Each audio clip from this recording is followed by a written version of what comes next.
Tome 1, module 6, réincarnation, guide d'étude numéro 6.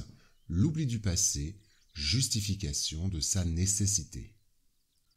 Rentré dans la vie corporelle, l'esprit perd momentanément le souvenir de ses existences antérieures, comme si un voile les lui dérobait. Toutefois, il en a quelquefois une vague conscience et elles peuvent même lui être révélées en certaines circonstances. Mais alors, ce n'est que par la volonté des esprits supérieurs qui le font spontanément, dans un but utile et jamais pour satisfaire une vaine curiosité. L'oubli des fautes commises n'est pas un obstacle à l'amélioration de l'esprit, car s'il n'en a pas le souvenir précis, la connaissance qu'il en avait à l'état errant et le désir qu'il a conçu de les réparer le guident par intuition et lui donnent la pensée de résister au mal. Cette pensée est la voie de la conscience dans laquelle il est secondé par les esprits qui l'assistent s'il écoute les bonnes inspirations qu'ils lui suggèrent. Si l'homme ne connaît pas les actes même qu'il a commis dans ses existences antérieures, il peut toujours savoir de quel genre de faute il s'est rendu coupable et quel était son caractère dominant. Il lui suffit de s'étudier lui-même et il peut juger de ce qu'il a été, non pas par ce qu'il est, mais par ses tendances. Les vicissitudes de la vie corporelle sont à la fois une expiation pour les fautes passées et des épreuves pour l'avenir. Elles nous épurent et nous élèvent selon que nous les subissons avec résignation et sans murmure. La nature des vicissitudes et des épreuves que nous subissons peut aussi nous éclairer sur ce que nous avons été et sur ce que nous avons fait. Comme ici-bas, nous jugeons les faits d'un coupable par le châtiment que lui inflige la loi.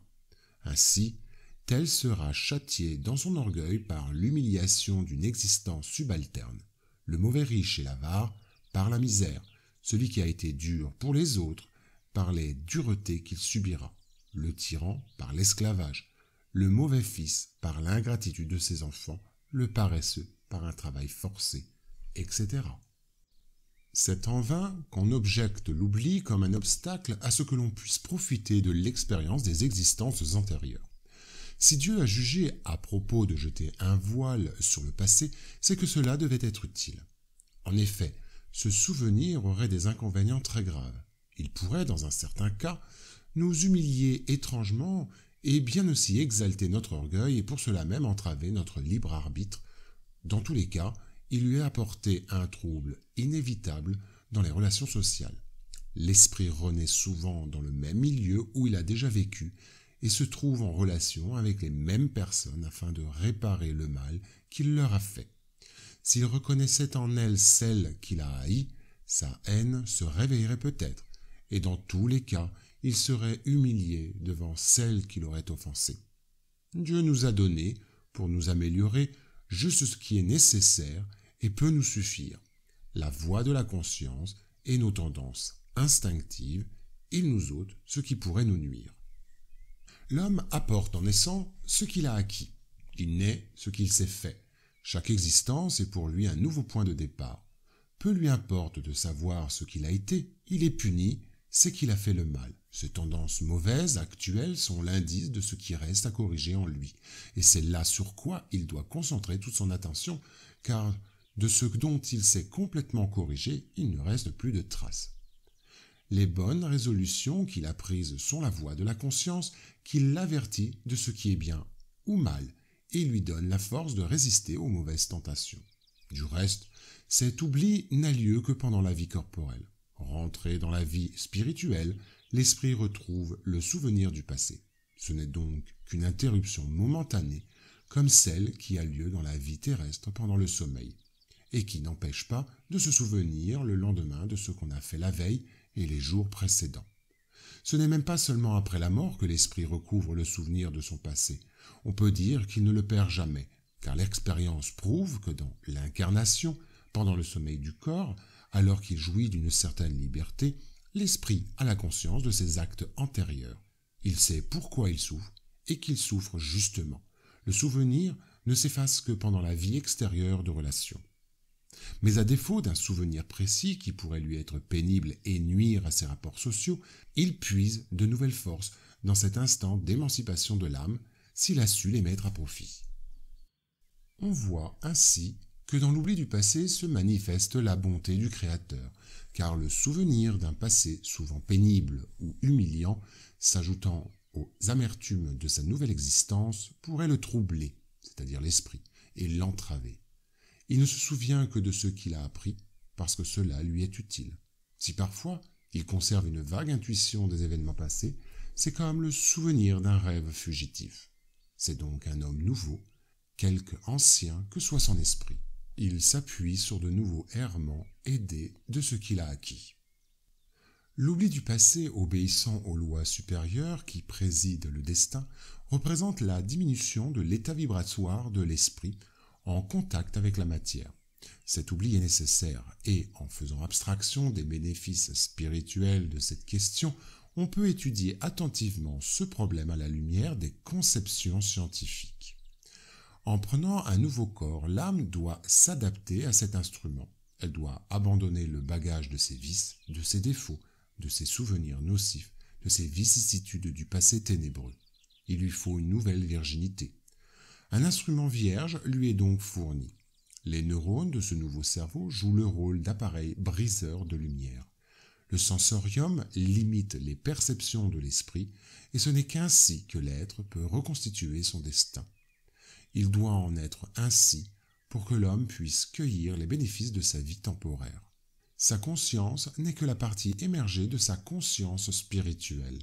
Ses sens ne constituent que ce qui est nécessaire à son évolution sur le plan terrestre, d'où la limite de ses perceptions visuelles et auditives par rapport aux innombrables vibrations qui l'entourent.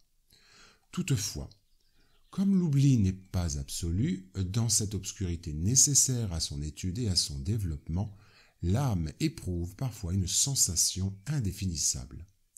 C'est une vocation innée qui la pousse vers tel ou tel chemin. C'est une nostalgie vague et incompréhensible qui la poursuit dans ses méditations.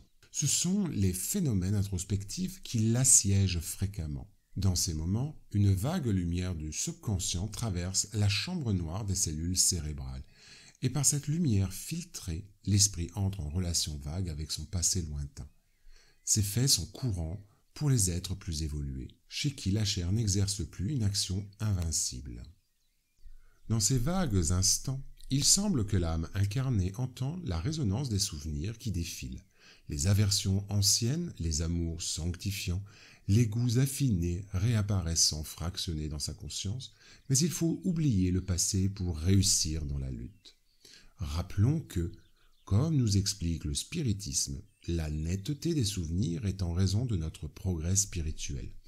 Tout comme les fibres du cerveau sont les dernières à se consolider dans le corps physique où nous incarnons sur la terre. La mémoire parfaite est en définitive le dernier autel que nous installons dans le temple de notre âme qui, sur cette planète, est encore au début de son développement. C'est pour cela que nos souvenirs sont fragmentaires. Toutefois, d'existence en existence, d'ascension en ascension, notre mémoire se convertit peu à peu en vision impérissable au service de notre esprit immortel. Léon Denis signale que l'oubli du passé est, pour l'homme, la condition indispensable de toute épreuve et de tout progrès terrestre. Ce passé de chacun de nous a ses taches et ses souillures. En parcourant la série des temps évanouis, en traversant les âges de brutalité, nous avons dû accumuler bien des fautes, bien des inéquités. Échappés d'hier à la barbarie, le fardeau de ces souvenirs serait accablant pour nous. La vie terrestre est parfois lourde à supporter.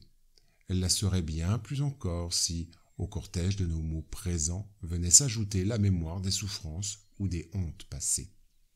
Le souvenir de nos vies antérieures ne serait-il pas également lié au souvenir du passé des autres? En remontant la chaîne de nos existences, la trame de notre propre histoire, nous retrouverions la trace des actions de nos semblables. Les inimitiés se perpétueraient, les rivalités, les haines, la discorde se raviveraient de vie en vie, de siècle en siècle. Nos ennemis, nos victimes d'autrefois, nous reconnaîtraient, nous poursuivraient de leur vengeance. Il est bon que le voile de l'oubli nous cache les uns aux autres et en faisant momentanément disparaître notre passé réciproque, nous épargne de pénibles souvenirs et peut-être d'incessants remords. La connaissance de nos fautes et des conséquences qu'elles entraînent, en se dressant devant nous comme une effrayante et perpétuelle menace, paralyserait nos efforts, rendrait notre vie insupportable et stérile.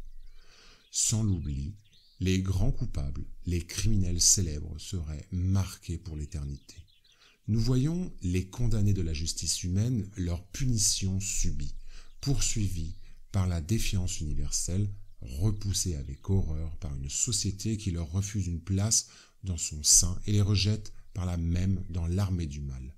Que serait-ce si les crimes du passé lointain se retraceraient à la vue de tous ?